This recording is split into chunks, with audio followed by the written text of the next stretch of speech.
इस वीडियो में दोस्तों मैंने थोड़ी बहुत कैजुअल टॉक करी है जो हर साल की प्रेस कॉन्फ्रेंस की वीडियो में मैं करता हूं। अगर आपको वो अच्छी नहीं लगती है तो मैं चाहता हूं आप इस वीडियो को ना देखें, लेकिन मुझे पता है मेरे बोलने से आप मानोगे नहीं, तो देख ही लो। आज दोस्तों खत्म हुई थी 2024 की ओलंपिया प्रेस कॉन्फ्रेंस। बात करते हैं क्या हुआ था इस प्रेस कॉन्फ्रेंस के अंदर।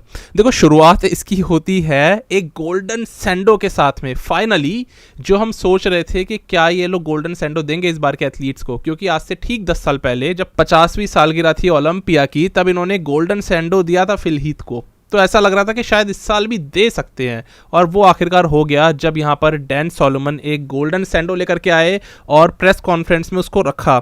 बहुत ज़्यादा साफ करा, टिश्यू पेपर से चमका करके रखा, एक एक फिंगरप्रिंट छुड़ाया ताकि बॉडी बिल्डर्स उसके साथ ये कर सके।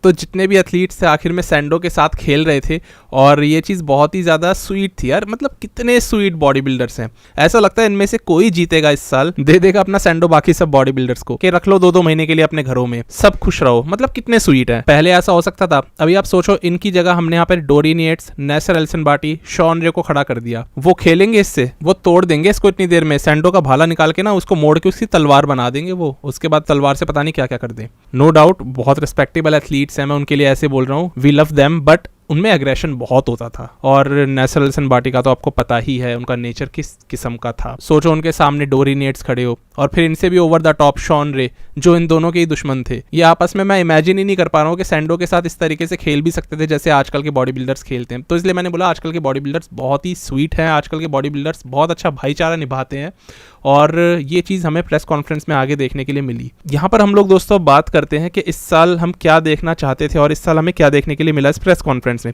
देखो, इस साल फिल हीथ को आना था इस प्रेस कॉन्फ्रेंस के अंदर सवाल जवाब करने, जो वो नहीं आ पाए। तो यहाँ पर अगर फिल हीथ होते तो उनके पास में देखो एक गोल्डन सैंडो है, और वो अकेले ही ऐसे एथलीट है मिस्टर ओलंपिया जिन पे गोल्डन कलर का सैंडो है। इस साल वही सैंडो एक और एथलीट को नसीब होगा, तो फिल हीथ एक बेटर क्वेश्चन आंसर्स कर पाते हैं यहाँ पर। लेकिन मैं एक बार बता दूं, जितने भी बाकी के लोग यहाँ पर बैठे हुए थे ना नीचे, जो क्वेश्चंस कर रहे थे, उन्होंने भी अच्छे क्वेश्चंस करे, मतलब पूरी कोशिश करी कि आग लगाई जा सके। पर एथलीट्स बहुत ज्यादा डिप्लोमेटिक हैं, यानी अच्छे अच्छे जवाब देना चाहते हैं, पॉजिटिव जवाब देना चाहते हैं, तो इसलिए वो आग लग नहीं पाई। खैर, यहाँ पर सारे एथलीट्स आते हैं, और ऐसा लग रहा था जागरण में जो कुर्सियां होती है ना, सबको बिठा दिया जाता है, वही कुर्सियों पे इनको बिठा दिया। अब इन एथलीट्स की नेम प्लेट नहीं थी इनके आगे, वैसे इनके आगे टेबल भी नहीं थी जिसपे नेम प्लेट रखी जाए। तो पता नहीं इन्होंने क्यों टेबल्स हटाई। वो अच्छी लगती है, एक बहुत ही फॉर्मल लुक देती है। जैसे मान लो ब्रेंडन करी बैठे, उनका नाम आगे लिखा हुआ है, डेरेक का नाम, हार्डी का नाम, सैमसन का नाम आगे लिखा हुआ है, तो वो अच्छा लगता है, बहुत ही फॉर्मल लगता है। कोट्स में अगर आते हैं, जैसे मिस्टर ओलंपिया को अगर कोट पैंट फॉर्मल में बिठाया जाए तो अच्छा लगता है।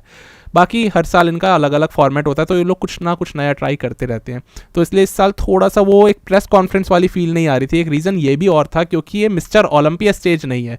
प्रेस कॉन्फ्रेंस ये लोग मिस्टर ओलंपिया स्टेज पे जब करवाते हैं तो वो एक ग्रैंड फीलिंग आती है, बहुत बड़े लेवल पे कई सारे लोग एक साथ स्टेज पे बैठ सकते हैं। यहाँ पे 10 एथलीट मुश्किल से बैठे होंगे, स्टेज फुल हो गई, तो इसलिए वो फीलिंग नहीं आ रही थी। खैर, अगले साल देखते हैं ये लोग और बेहतर शायद करवा पाए स्टेज पे अरेंजमेंट्स। अब यहाँ सब लोग अपने अपने स्टाइल से एंट्री मारते हैं। एरिन बैंक्स तो साइकिल चला के आते हैं। मुझे याद है बचपन में मेरे पास भी ऐसी एक थी, उसके अंदर लाइट जलती थी। क्यों जलती थी मुझे नहीं पता, मैंने एक दिन उसका पहिया ही खोल दिया। तो ये वही वाली साइकिल लेकर के आ गए स्टेज पे, और पता नहीं एरिन बैंक्स थोड़े से एक अलग ही मूड में दिखाई दिए, और बाद में ये भी कहते हैं मैं कल भी स्टेज पे साइकिल लेके आऊंगा जब मैं पोजिंग करने आऊंगा। बताओ। इसके बाद सीधा लास्ट में चलते हैं, आते हैं यहाँ पे डेरेक लंसफर्ड। आते हैं ये फुल स्वैग में और दिखाते हैं अपनी बैक जिस पे लिखा होता है ये।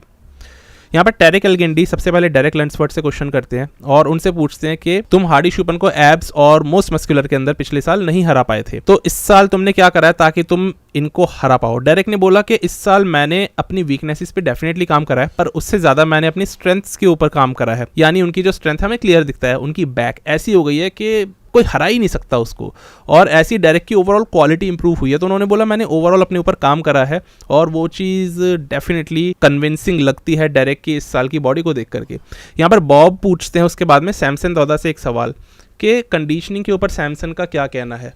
तो सैमसन ये बोलते हैं कि मेरा फेस देख लो, आपको पता लग जाएगा मेरी कंडीशनिंग कैसी है। बॉब उनको कहते हैं आपका फेस वैसे काफ़ी प्रिटी है, लेकिन ये नहीं बोला कि आपका फेस सही में सक्ड इन है, जो सैमसन एक्चुअली में सुनना चाहते थे।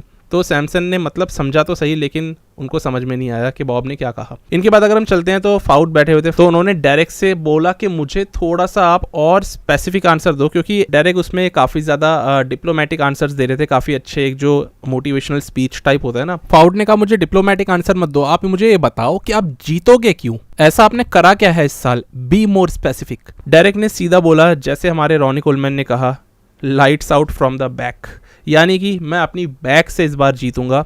एक स्ट्रेट आंसर बोल रहा हूँ एक ही वर्ड में, lights out from the back. तो यही लोग सुनना चाहते थे कि डेरेक कोई ऐसा जवाब दे दे जिससे कि क्लियर हो जाए कि इस साल वो एक डोमिनेटिंग चैंपियन के रूप में इस टाइटल को दूसरी बार जीतेंगे। तो फाउड का यह आंसर डेरेक ने दिया। इसके बाद डेनिस जेम्स पूछते हैं डेरेक से, can you beat Hardy from Arnold, यानी कि इस साल हार्डी ने जो आर्नोल्ड में पैकेज दिखाया था, डेनिस जेम्स को लगता है कि वो हार्डी का बेस्ट पैकेज था, और वो एक्चुअली में था भी। डायरेक्ट से पूछा क्या आप हार्डी को हरा सकते हो अगर हार्डी वही वाला पैकेज लेकर के इस साल स्टेज पे आ जाए। डायरेक्ट ने बोला देखो हार्डी बहुत अच्छे हैं, और इस तरीके का पैकेज जो उन्होंने दिखाया मुझे तो बहुत पसंद आया, और मैं चाहता हूं कि जब ऐसे पैकेज कोई एथलीट दिखाता है तो अच्छा लगता है ये वो। तो यहाँ पर डेनिस ने बोला कि अगेन आप डिप्लोमेटिक आंसर दे रहे हो, मैं आपसे चाहता हूँ कि आप एक डर्टी डेरेक बन के आओ, यानी आपको अपनी गेम के अंदर सबसे ज़्यादा अगर खराब इंसान भी बनना पड़े तो आप वो भी बन सको। इतना बोलना था डेनिस जेम्स का, और डायरेक्ट ने उनको बीच में रोका। डायरेक्ट ने कहा देखो मैं सीधी सी बात बोलता हूँ, मुझे माइक पे डर्टी बनने की ज़रूरत नहीं है, यानी माइक पे ऐसी कोई गलत चीज़ बोल करके अपने आप को ऊपर उठाना, दूसरे को नीचे गिराने की ज़रूरत नहीं है। मैं जिम में हार्डेस्ट वर्कर बन के काम करता हूँ। पिछले 1 साल से जब से मैं जीता हूँ तब से मैंने और ज़्यादा हार्ड वर्क करना शुरू कर दिया है, और यही है मेरा काम जो बोलेगा इस साल स्टेज पे। तो दोस्तों एक्चुअली में अगर आप समझो ना, जो ये पुराने नीचे बैठे हुए एथलीट्स थे, डेनिस जेम्स, शॉन रे या कोई भी और एथलीट, ये लोग कोशिश ये कर रहे हैं इस पूरी प्रेस कॉन्फ्रेंस में कि ये लोग अपने मुंह से कोई ऐसी बात बोल दे सामने बैठे हुए एथलीट्स के इनमें आपस में लड़ाई हो जाए। एक्चुअली में वो डर्टी डायरेक्ट से यही मतलब चाहते थे, और डायरेक्ट ने कहा नहीं, मैं डर्टी स्पीकिंग माइक पे नहीं करूंगा, मेरा काम बोलेगा, मैं खामा में कोई क्लेम्स नहीं करूंगा।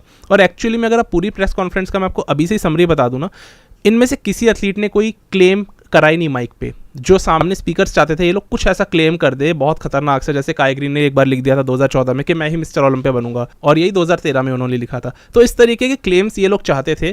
बट आजकल के एथलीट्स में आप अगर देखो दोस्तों, सीरियसली बहुत ज़्यादा एथिक्स है, भाईचारा बहुत है, खराब बातें नहीं करते माइक पे, ऐसा नहीं बोलते कि भाई जुबान का बोल करके कड़वे हो जाए, सामने वाले को जला दे, सामने वाले को परेशान कर दे। ये लोग आपस में बहुत अच्छे दोस्त हैं, और यही चीज़ है जो कि शायद इस साल की इस प्रेस कॉन्फ्रेंस को कहीं ना कहीं बोरिंग बना गई।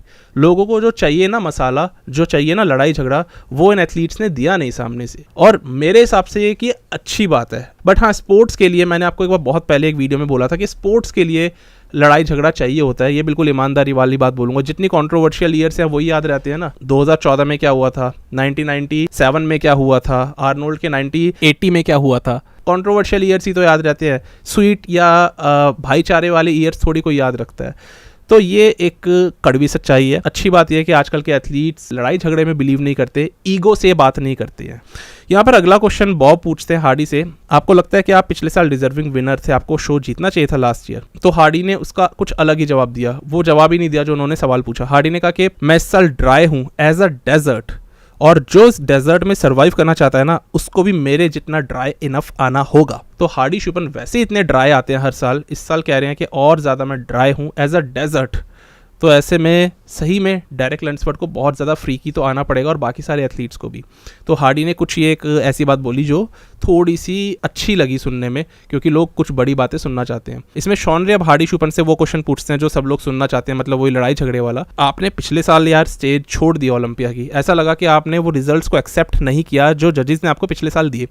हार्डी ने बोला मैंने ऐसा कुछ करा मुझे तो नहीं लगता। फिर हार्डी से वाला क्वेश्चन पूछा गया। शॉन रे ने बोला कि आपने पिछले साल स्टेज छोड़ दी थी, तो आपको लगता है कि आपको ऐसा नहीं करना चाहिए था, या आपने एक्सेप्ट नहीं करे रिजल्ट्स? तो हार्डी ने इसका आखिर में जवाब दिया कि लो ब्लड शुगर एक सबसे बड़ा मेरा रीज़न था। मेरी ब्लड शुगर इतनी गिर गई कि मैं अपनी बेस्ट हेल्थ कंडीशन में नहीं था कि मैं उस टाइम स्टेज पे खड़ा हो पाता। एथलीट्स को ये बात समझनी चाहिए, शॉन रे को भी ये बात समझनी चाहिए, इसीलिए मैं उस टाइम स्टेज छोड़ के चला गया था।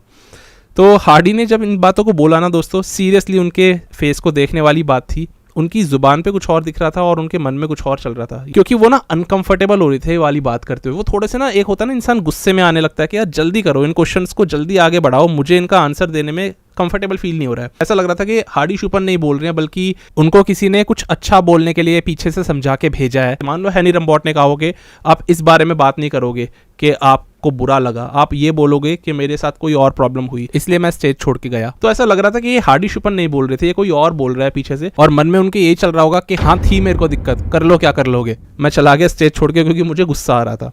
आखिर में बताऊं, शॉन रे ने हार्डी को फिर बोल दिया। उन्होंने कहा मुझे पता है आपको दिक्कत थी, आपके फेस से पता लग रहा है।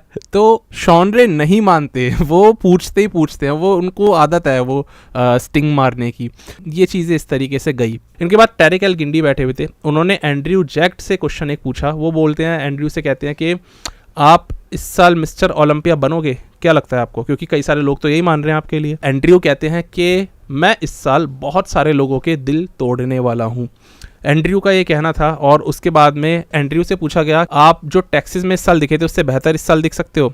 एंड्रयू ने कहा टेक्सास प्रो सिर्फ एक वार्म अप शो था और तब से अब तक सब कुछ बदल चुका है, और जैसे मैंने बताया मैं बहुत सारे लोगों के इस साल दिल तोड़ने वाला हूँ। यहाँ पर क्लियरली एंड्रयू जैक्ट भी बहुत ज़्यादा सीरियस नजर आए अपनी बातों को लेकर के। बहुत ज़्यादा खुलासा तो उन्होंने नहीं करा। अगेन सारे बॉडी बिल्डर्स बहुत ही ज़्यादा रिस्ट्रिक्टेड लग रहे थे अपनी बातों को बोलने में भी, और सब लोग जैसे कि मैं बता रहा हूँ कि अच्छी अच्छी बातें करने में ज़्यादा बिलीव कर रहे थे, ना कि कुछ ऐसा बोल दे कि जिससे चल के आगे जाके लड़ाई हो जाए। इसके बाद 212 पे आ जाते हैं। यहाँ पर कियोन से पूछा जाता है तुम इस साल जीतोगे, तो उन्होंने बोला मैंने पिछले साल से अभी तक ऐसे ट्रेनिंग करी है, मान लो मैंने कुछ जीता ही ना हो, मैंने ट्रेन ही इस दिमाग से करा है, ऐसा नहीं करा सोच करके कि मैं एक ऑलरेडी चैंपियन बन गया हूँ। तो कियोन अपने आप को अगेन एक चेजर की तरह ट्रेन करते आ रहे हैं पिछले साल से। उन्होंने कहा कि मैं इस साल भी ये वाली ट्रॉफी चेंज करूंगा, और पिछले साल से अब तक मेरा रिबाउंड फेज बेस्ट गया, मेरे वर्कआउट्स बहुत अच्छे गए, मेरा ऑफ सीजन बहुत तगड़ा गया, मेरा ऑन सीजन बहुत तगड़ा गया। तो मैं 100% अपने प्लान पे चल रहा हूँ। मैं पिछले साल था स्टेज पे 199 पाउंड्स पे, और इस साल मैं 205 पाउंड्स पे आ चुका हूँ, जिसमें कि मैं बहुत ज़्यादा हार्ड हूँ, कंडीशनिंग भी तगड़ी और डेंसिटी तो कमाल की है मेरी। और सच बात है दोस्तों, कियोन के क्वाड्स को देख करके पता लगाया जा सकता है कि सच में इनकी कंडीशनिंग, इनकी डेंसिटी इस बार नेक्स्ट लेवल पे जाने वाली है। उसके बाद शॉन से पूछा गया कि आपको क्या लगता है पिछले साल आपकी मिस्टेक क्या रही। तो शॉन ने ऑलरेडी, दोस्तों मैं आपको बता दूं, रेफरेंस दे दूं, शॉन ने ऑलरेडी बोल दिया था कुछ टाइम पहले कि मेरी मिस्टेक ये रही थी कि मैं बहुत हैवी आ गया था, जिस वजह से मेरा गट बाहर आ गया था और मेरी वो क्वालिटी लूज़ कर दी थी मैंने। तो शॉन से इस बार ये पूछा बॉब ने कि इस साल आप क्या करोगे फिर, जब पिछले साल हैवी आ गए थे। तो शॉन ने कहा देखो मैं सीधी सी बात बोलता हूँ, फर्स्ट ओलंपिया जब मैंने जीता मैं 177 एलबीएस पे था, सेकंड ओलंपिया जब मैंने जीता मैं 178 एलबीएस पे था, आज मैं 175 पे हूँ। तो ये मेरा आंसर है आपको, यानी कि मैं एक्चुअली में, उनका ये कहने का मतलब था, यानी मैं एक्चुअली में हल्का हो चुका हूँ। जो मैंने बात बोली कि मैं हल्का आऊँगा, अपने गट को कम करूँगा, क्वालिटी को एनहेंस करूँगा, तो मैं हल्का हो चुका हूँ, मैं 175 पे आ चुका हूँ। इसका मतलब शॉन ये कहना चाह रहे हैं कि इस साल वो बेटर क्वालिटी लेकर के आएंगे। और हमें याद रखना चाहिए दोस्तों, सबसे अच्छे शॉन क्लैरिडा आज तक जब आए थे वो आए थे 174 एलबीएस पे लीजेंड स्पोर्ट्स के अंदर। तो शॉन जितने हल्के आते हैं उतने ही डेंसर लगते हैं। अगेन शॉन जब एक टाइम तक चेज कर रहे थे ज़्यादा वजन को, तब तक क्वालिटी उनकी लूज हो रही थी, पर इस साल के शॉन क्लैरिडा हो सकता है बहुत ही ज़बरदस्त आ जाए।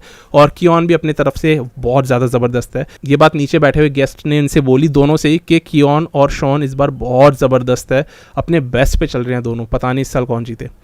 यहाँ पर इसके बाद आ जाती है बात घूम के क्लासिक फिजिक पे। वेस्ले और क्रिस की बहुत एक साथ में फोटोज थी, जिसमें कि दोनों खुश दिख रहे हैं, साथ साथ बैठे हुए हैं, बिल्कुल भाई भाई बने हुए हैं। तो डेनिस ने पूछा वेस्ले से कि आपने क्रिस के लिए ये बोल दिया था कि आप इनको बीट करोगे इस साल। तो वेस्ले ने इस चीज़ का ये जवाब दिया, वो कहते हैं कि मैंने ये बोला था कि इस साल क्रिस बमस्टेड अपनी लाइफ की टफेस्ट बैटल देखेंगे, जो आज तक उन्होंने नहीं करी, वो बैटल मैं उनके साथ में इस साल लड़ने वाला हूँ। तो वेस्ले ने कहा मैंने ये नहीं बोला था कि मैं बीट करूंगा, बट मैं इनको सबसे टफेस्ट चैलेंज दूंगा, ये मैंने बोला था। वेस्ले ने एक बहुत अच्छी बात बोली, उन्होंने फिर से वही वाली बात बोली कि देखो आर्नोल्ड क्लासिक जीत करके ही मुझे ये कॉन्फिडेंस आया कि मैं कुछ कर सकता हूँ, क्योंकि उससे पहले वेस्ले कॉम्पिटिशंस जीत नहीं रहे थे। पर वेस्ले ने कहा देखो मैंने जब आर्नोल्ड क्लासिक जीता ना, एक बार नहीं बल्कि 2 बार, तो तब ऐसा तो हुआ नहीं होगा कि सारे एथलीट्स जिनको मैंने बीट करा अचानक से सब ऑफ आ गए हो, 2-2 बार ऑफ आ गए हो, बल्कि ऐसा ही हुआ होगा ना कि इन दोनों शोज़ में मैं इंप्रूव कर गया हूँगा, पिछले साल के ओलंपिया से लेके आर्नोल्ड तक।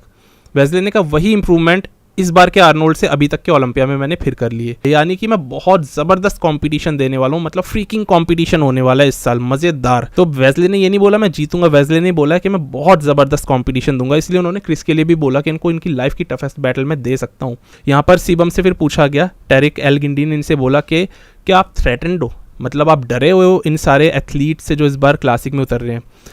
दोस्तों इसमें शिवम का बहुत ही एपिक रिस्पांस था और देख सकते हो ये रिस्पांस कैसे दे रहे हैं।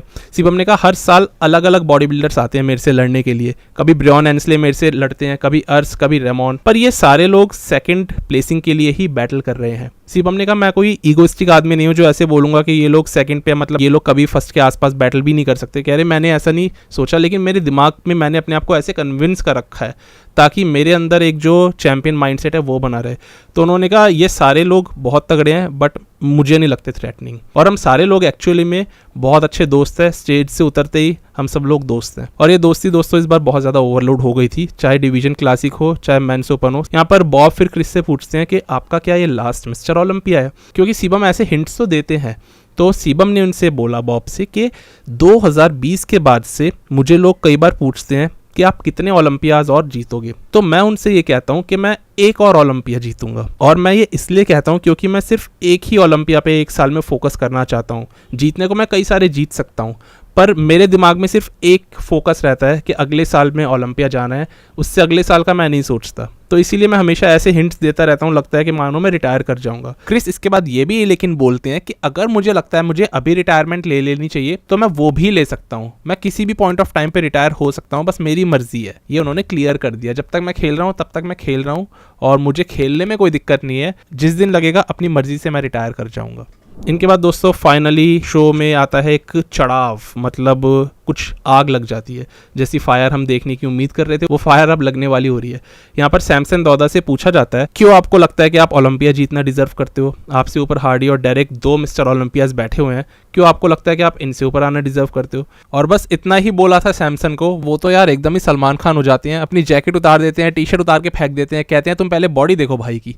तो उन्होंने अपनी बॉडी दिखाई और पूरी पोजिंग ही कर दी। सैमसन ने आगे से अपना फ्रंट डबल बाइसेप हिट किया, बैक डबल बाइसेप हिट किया, साइड चेस्ट हिट किया, और सच में प्रेस कॉन्फ्रेंस में अचानक से एकदम खड़े हो गए, इस तरीके से फिजिक दिखाई सब लोगों को, बल्कि बोला डेरेक को कहा, हार्डी को कहा कि आप लोग भी आओ मेरे साथ में ज्वाइन करो, हम तीनों बॉडी दिखाते हैं, पर वो लोग उठे नहीं। खैर सैमसन बोलते हैं ये है रीजन जिस वजह से मैं इस साल का मिस्टर ओलंपिया बनूंगा। एक्चुअली में कहते हैं वो कि इसी रीजन की वजह से मैं मिस्टर ओलंपिया बनूंगा, क्योंकि मैं काम करके दिखाता हूँ, मैं बोलूंगा नहीं माइक पे, मैं अपनी बॉडी दिखा दूंगा आपको सामने सामने। अब दोस्तों ये बात हुई और ये बात ना बहुत फेमस हो गई है। अब तक सैमसन दौदा ना अपनी बॉडी को लेकर के काफ़ी ज़्यादा सुर्खियों में आ चुके हैं, क्योंकि कई सारे लोग ये कह रहे हैं कि ये बॉडी इनकी ऑफ कंडीशनड है, वो क्रिस्पीनेस नहीं है जो हार्डी और डेरेक में दिखती है, वो क्रिस्पीनेस नहीं है जो एंड्रयू जैक में दिखती है। और इस वाली बात पे बहुत ज़्यादा क्रिटिसाइज़ हो रहे हैं। आजकल का ज़माना ऐसा ही है, अगर आप कुछ भी सोशल मीडिया पे दिखाते हो पहले से पहले तो क्रिटिसिज्म झेलने के लिए तैयार रहो। इसीलिए आजकल शायद ये बॉडी बिल्डर्स बहुत ज़्यादा बंधे हुए रहते हैं, पता नहीं किस बात पर ट्रॉलिंग हो जाए, बॉडी दिखाएंगे तो उसके बाद सोशल मीडिया का क्या रिस्पॉन्स आएगा, मेंटली कहीं प्रेप ना खराब कर दे खुद ही से ही टेंशन ले लेके कमेंट्स लोगों के पढ़ के। और इसीलिए ये लोग अपनी फिजिक भी नहीं दिखाते, जैसे कि पहले केविन लवरोनी या फिर लेट सेड्रिक मैकमिलन अपनी फिजिक दिखा दिया करते थे ओलंपिया में, कितना बढ़िया लगता था। वो चीज़ करी है एक्चुअली में यहाँ पे सैमसन ने, बट इनको प्रेज कम मिला और ट्रॉलिंग का सामना ज़्यादा करना पड़ा। पहले के ज़माने में रॉनी कोलमैन, जे कटलर भी अपनी फिजिक दिखा दिया करते थे, चैंपियंस होकर के अपनी फिजिक एकदम ओपनली प्रेस कॉन्फ्रेंस में दिखाते थे, बट अब ये एथलीट्स ऐसा नहीं करते हैं। मुझे अच्छा लगा कि सैमसन दौदा ने खुलने का फैसला करा और कुछ एक्स्ट्रा दिया फैंस को इस प्रेस कॉन्फ्रेंस के अंदर, बट अगेन ट्रॉल हो गए वो। देखते हैं सैमसन कैसी अपनी फिजिक स्टेज पे दिखाते हैं। पर मैं एक अपना पॉइंट ऑफ व्यू यहाँ पे रखना चाहता हूँ छोटा सा सैमसन को लेकर के। मुझे ऐसा लगता है कि ये वाला जो सेक्शन था ना, पर्टिकुलरली कपड़े उतारने वाला, ये प्री प्लान्ड था। बातों को सुन करके ऐसा मुझे मैं एग्जाम्पशन दे रहा हूँ, मुझे ऐसा लगा, क्योंकि क्वेश्चन आखिर में पूछा गया और क्वेश्चन का आंसर सैमसन ने बिल्कुल ऐसे दिया कि लग रहा था बिल्कुल वो रेडी बैठे हुए हैं कि कब ये क्वेश्चन आएगा और वो कपड़े उतार करके अपनी फिजिक दिखाएंगे एथलीट्स को, ताकि थोड़ी हाइप बढ़ाई जा सके। तो हो सकता है प्री प्लान्ड हो और ये कोई दिक्कत वाली बात नहीं है, बढ़िया ही चीज़ है। इसके बाद फाइनली डेरेक से क्वेश्चन पूछा जाता है, ये साल की ट्रॉफी, 60वें साल के ओलंपिया की ट्रॉफी कितनी मायने रखती है आपके लिए।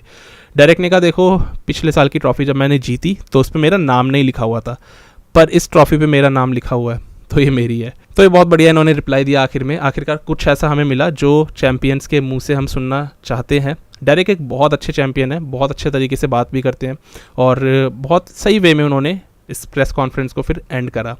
आखिर में डेनिस जेम्स ने बोल ही दिया कि आप सारे दोस्त लोग हो, बहुत ही नाइस हो, बड़ी हो आपस में सारे, और इसलिए मैं वो क्वेश्चन आपसे नहीं पूछ पा रहा जो मैं एक्चुअली में पूछना चाहता हूँ कहने का मतलब ये था, डेनिस ये कहते हैं कि मैं वो आग नहीं लगा पा रहा जो आग लगाने के लिए मुझे यहाँ बुलाया गया है, वो पेट्रोल नहीं मिल रहा मुझे, माचिस की तिल्ली तो है पर पेट्रोल नहीं है, लगाऊं कैसे आग।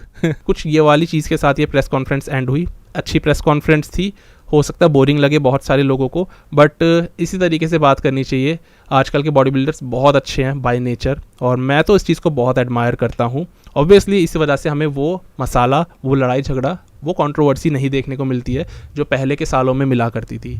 बट दोनों चीज़ें अपनी अच्छी है, पहले का दौर भी अपना अच्छा था, ये वाला दौर भी अपनी जगह बहुत अच्छा है। आपका क्या कहना है इस प्रेस कॉन्फ्रेंस के बारे में ज़रूर बताना। अब मिलते दोस्तों अगली वीडियो में, तब तक के लिए स्टे ट्यून्ड, गुड बाय, शुक्रिया।